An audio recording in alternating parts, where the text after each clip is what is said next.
like one of the guys, but I earned that. I actually deployed with a unit that wasn't even mine 2 weeks prior to the deployment. My unit went to another one, and another unit needed extra bodies, so I ended up deploying with a unit that I didn't know. And being the new girl was hard, and you had to earn your way, and I did. And they respected me. I bunked with my guys on the road, didn't sleep in separate tents. They respected me, but I earned that respect. It wasn't easy. So, I mean, I guess I was pretty lucky.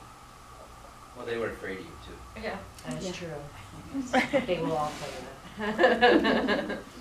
I think the longest standing joke, because I deployed with all the guys I served with, and at that point I kind of looked at them all like little brothers, because you know I joined at 32. By the time we deployed, I was 34. The kids that were serving with me were 19, 20, and their long-standing joke out of the women in our unit was, well, if anybody, it would be you over so-and-so, and I'm like, me what? Oh, that I'd want to bang if if I got hard up over there. Like, are you for real? I look at you like, ew, and I walk off, and they're like, no, it would definitely be you, out of so-and-so. And then I got put on a babysitting detail for another girl in our unit that we didn't have a really good go. I don't want to say, not by choice, I just think she made some bad choices prior to, in her military career, I guess. Being guard is difficult because you see all the people you serve with in the community not in uniform, and if you choose to go party with them and do stuff outside of the military, it puts you in a certain predicament. And this girl, unfortunately, put herself in that predicament, and at MOB site had all of the guys saying, well, you did it outside, why can't you do it when we deploy? And I say unfortunately I got stuck with the task of babysitting only because, the behaviors didn't stop, but she was upset about the way people were treating her. So it frustrated me as a woman trying to be an equal, living with a woman that wanted to not be an equal and to give us all that name. And it made it a very long, frustrating deployment. It was like, you guys remember that whole story that came out of, it was, what was that prison down there? Abu Ghraib. Yes. There was this awful picture of a girl with short hair standing over all these like naked prisoners, and they were talking about like the abuse and all this horrible stuff. And I'm walking through Cedar 2, which by the way was huge, and it was like a truck stop basically, so there's people in and out of there all the time. And somebody walks up to me and said to me that I looked just like her, and I wanted to punch him in the face, and I was like, seriously, dude? Like, I look way better than her. And I would never do something that disgusting. So, but it was like weird because in some ways we stuck out like sore thumbs and we were individuals, and in other ways they treated us all, whether it was like derogatory or not, they treated us all the same. So, I was lucky. I deployed with a bunch of good guys in my unit for the most part. When we went out on missions, we all slept in the same tent because I didn't trust anybody else. The problem is Cedar 2, there was some creep going around raping girls in their tents, and you don't have a way to lock up a tent. So I slept with my gun in between my legs and a knife under my pillow. And whenever we went outside the wire, I stuck with my guys because I knew I could trust them. So I know when we went out to, like, outside the wire and stuff, like, I'm there, I do the same training, same everything, but then when we had, like, someone come up to, like, the side of the vehicle and stuff, like, all the guys I worked with were all like, ooh, and they all, like, pushed me down. And I'm like, I should better than Jimmy, why don't you push Jimmy down? It's because they're there to protect the women. And yes, I have the same stuff, but that's, as soon as someone came up, that's the first thing they did was like, to protect me. I think that was their initial fear in Women in Combat, was the men's overwhelming response to protect a woman over their comrade over here or their comrade over there. I had an instant at drill where I had a disturbing phone call, something to do with my kids. And one of the biggest guys in our unit, huge dude, I was crying. And because I was upset. And, you know, we were having a great day. It was a pre-training. We were about to deploy, and we were all having a great day. And I was one of the guys, and, you know, just joking or whatever. But as soon as he saw me cry, I'll tell you, the next 4 years that I was in that unit, he treated me so different because he saw that I was a girl. It came out that I was vulnerable, and he was uncomfortable with it. I just got a hug from him like a month ago, out of the blue. Yeah, so, yeah, they don't like to see you as a mom, which is good because you don't want to be treated as the mom. But, you know, we have our moments when it comes to our kids, and then they see you as a hard ass, and then they see you cry, and then they think that you're just a big softie and that you can't protect yourself. So that's very difficult as well, being a female, for sure. We all cry. Never. I want to give an opportunity to everyone here. If you have questions, you're welcome to just stand up and ask a question. If not, I have more, but would love to turn it over to you all here. If you have one, please feel free to ask.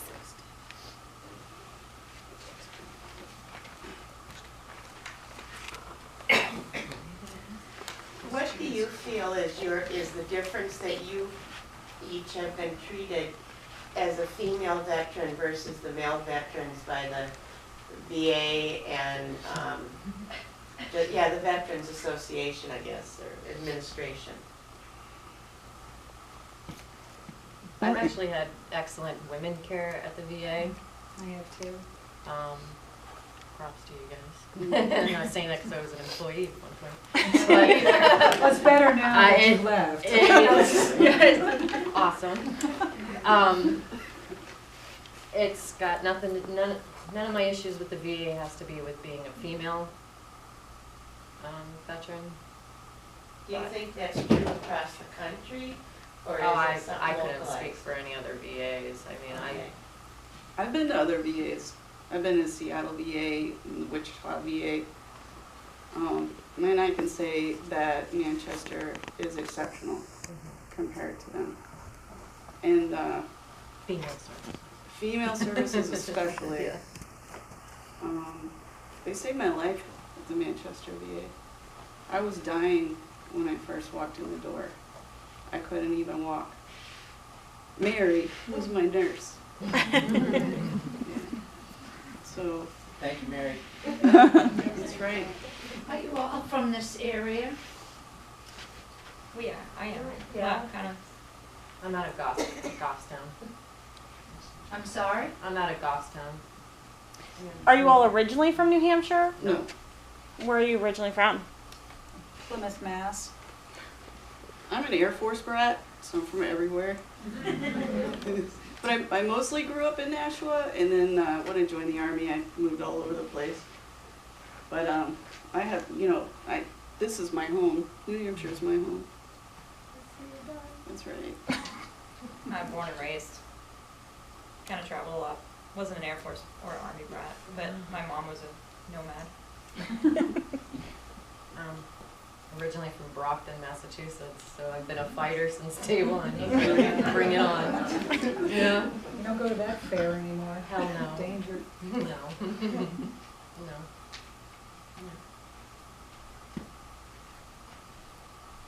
Oh, do you want others to? I had my women experience at the VA was great. I did refuse at one point. They wanted to ship me down. My dad was a veteran, and VA wasn't great to him. which is why I wanted to go work there.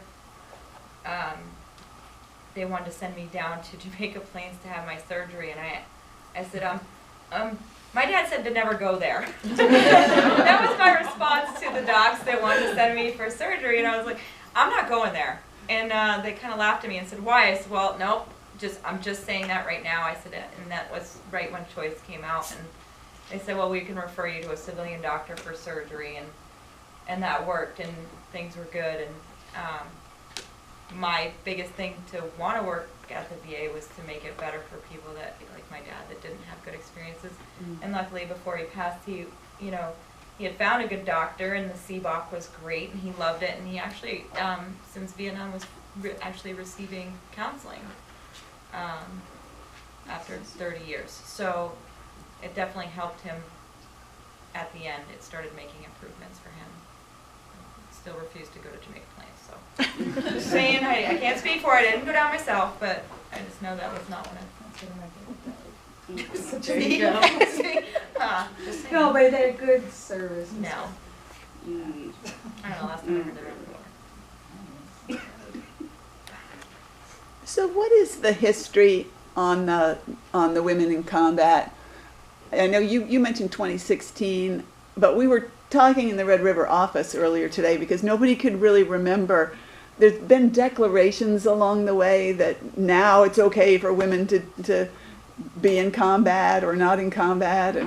And You're Are you talking about women in like overall history of war? Because they served in combat in Vietnam. Or They being served in combat in Civil War. more recently than that, in the well, I guess Iraq, Afghanistan. From the very beginning of the Persian war. Gulf. Persian Gulf was the one with the Yeah. most Yeah. female veterans. So I think what's most controversial is in what you're talking about is that it wasn't recognized. It was happening, but it wasn't acknowledged. It wasn't recognized that it was happening until 2000. I'm looking at our former Women Veteran Program Manager, Mary Benke, who's also here tonight. 2016, 2015, I want to say it's 2016, is when they actually came out and recognized and said, oh, women can serve in combat zones too. Well, there was certain MOSs that they couldn't hold. And actually, it was really infuriating because I really wanted to be cavalry because I wanted to ride horses. But I couldn't be a cavalry scout because I'm a woman. You couldn't be infantry, frontline infantry. Certain military specialties that you could not hold as a woman. Combat controller. I can't do air traffic with them. I can't grow a beard. My original MOS was a 92 Alpha, which was logistics. I didn't do that overseas. When you're overseas, your job back home does not matter. You get what you get. In my unit, we had more female gunners than any other unit. Oh, in case you didn't know, we served together. In case you didn't pick that up. So our whole squad held 249 saws. We were all girls Back home. back home. Yeah. So it was really funny. You have all these big guys walking around us with little tiny guns. Here we are. What are 249 saws? Sorry. For people who don't know. Here. How do you answer that? Because I just know it was really big and it hurt me a lot. It is One a, automatic weapon. yeah, it's Yeah. a belt Just fed. kidding. I just wanted her to speak up. Which had a charging handle. What is it? It's a belt fed Machine gun. 5.56. It's like a machine gun. It's a fully Like a automatic machine gun, an automatic Shoot gun. 7-round bursts instead of 3-round bursts like you're on 4. Oh wait, you were Air Force. Did you get a 9? I got an arrow. You got a bonus. Amy, you had a question? Yeah, well, it's more of a comment. So one of the first female combat roles, and this is really kind of a sad story, but an exciting story for women, is that the first woman to ever win the Medal of Honor was a female from Ithaca, a doctor who actually disguised herself as a male and did some really heroic things. And unfortunately, once on down the line, they realized that she was a female. She actually had been stripped of her Medal of Honor, and eventually was later on in history re-awarded that. However, she was dead by then. So that is one example of how far back women have been in combat. And the other frustrating thing is I was one of the few females as a civil affairs person who falls under Special Operations Command, and when I first enlisted in 2006, females at that time were not allowed to have a full-time job as a civil affairs specialist because you had to be able to go through Special Forces school or Ranger school. However, we deployed an awful lot with those combat teams, and were actually attached. I happened to have the pleasure of working for a Navy command, so was attached to a Navy SEAL team. But when I came back, I found quickly that I was now unemployed and couldn't serve active duty in an MOS that I had spent quite a few years deploying and actually doing. So there are, prior to 2016, again, reinforcing that we've been in combat roles. I was also a 240 gunner and was one out of 200 males on my FOB in the jungle. So, yeah, this is very interesting history. Yeah, the 240 Bravo, which they got rid of and came out with the 249. When I was in Yeah. Afghanistan, Bigger machine. I worked with a woman named Claire Russo, and she worked for General McChrystal. I'm not even going to go into that, but anyways, her job was to go around to all of the different deployments and find what women doing combat roles, working in like finding basically gathering critical intel and developing these amazing relationships with the community, and recognizing that it's a need. We're already doing it, it's a need, so you might as well put us in these roles. And then she basically wrote the supporting documentation to change the doctrine in the military. And then it came out, a few years after I came home. Next thing I know, boom, all of a sudden it's women can be in infantry. And I was like, finally. So part of the history is around 2005 and 6, Congress found out that women were assigned to unit level, like A company, B company, whatever, infantry. They decided that couldn't happen. You could be assigned no lower than battalion level. So every female that was deployed or in the military at that lower level had to be pushed up. Like I was with a mechanized infantry unit in Afghanistan. My orders then got changed to have me with the battalion. Didn't change what I did every day or where I went, but it changed where I felt. So from there became the 2016 change to the roles. One thing that I was not upset about, but in Afghanistan you have all different villages, like you have, like the Italians and all the different services, and we weren't allowed to go to the other villages, but the women were allowed. I was like, why is that? How come the chicks, we can go to all these villages, but the guys can't? I was like, are we need entertainment? I was kind of like, why can only the females go to all these places? I thought that was weird. They were the entertainment. Yeah. Yeah. And, Hey, I got wine when I went to Italy. We didn't drink, just saying. convicted. We were in a dry country. Sorry, I digress. Are there any other questions? Why'd y'all decide to help veterans in your employment role after you got out? We love you, Carl. Just so we can work with you every day. Yeah, just be there with you.